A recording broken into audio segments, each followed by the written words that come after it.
Hello everyone, myself Aishwarya, a legal intern at Lexis and Company, and my today's topic is the National Medical Commission Bill 2019. National Commission Bill 2019 has some scopes and significances. First one is the National Commission Bill is a bill provide for a medical education system that enhances the access of the quality and economical medical education, certain availability of the adequate and superior medical professional in all the segments of the country.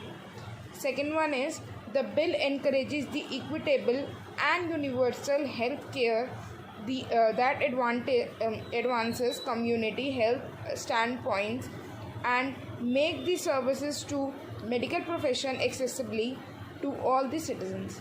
Third one is it promotes the national health aims encouraging medical professions to adopt the latest medical research in the work and helps to contribute towards the research. Fourth one is it has an objective, periodic and crystalline assessment to the medical organization and eases the maintenance of medical register of the India and administers high ethical standards in all the characteristics of the medical system.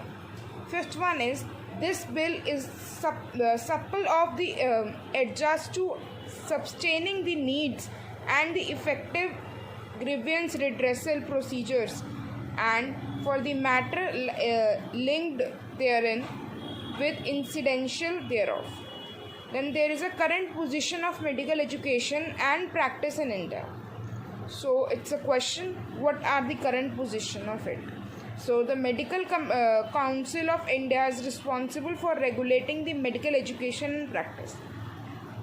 For several years, various issues have been there which are related to functioning of MCI like regulatory role or composition or the corruption or lack of accountability.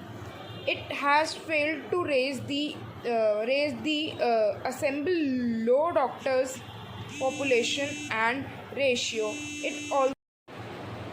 It has also exclusive forces of medical education at the cost of another mandate to uploading the ethical practice.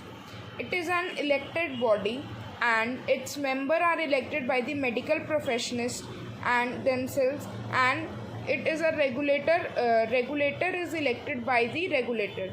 The National Commission attempts two major aspects. First one is quality, second one is quantity, that is corruption in medical education and scarcity of medical profession.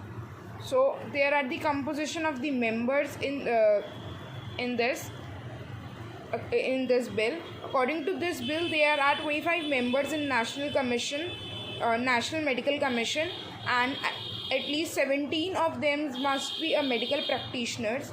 There will be appointed by the central government of a recommendation of the committee, and the committee will include a chairperson who must be a senior medical practitioner and should have the academic experience of at least 20 years, and 10 ex officio member and 14 members will be temporary.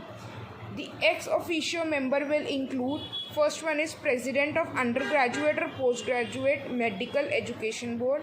Second one is the Director General of the Indian Council of Medical Research. Third one is a Director of the one of the AIIMS Institute, among others. Then second one is the part-time members on the other hand will include, first one is the experts from the field of the management, law, medical ethics or etc. Sorry. Second one is nominee of state and union territories. Thank you.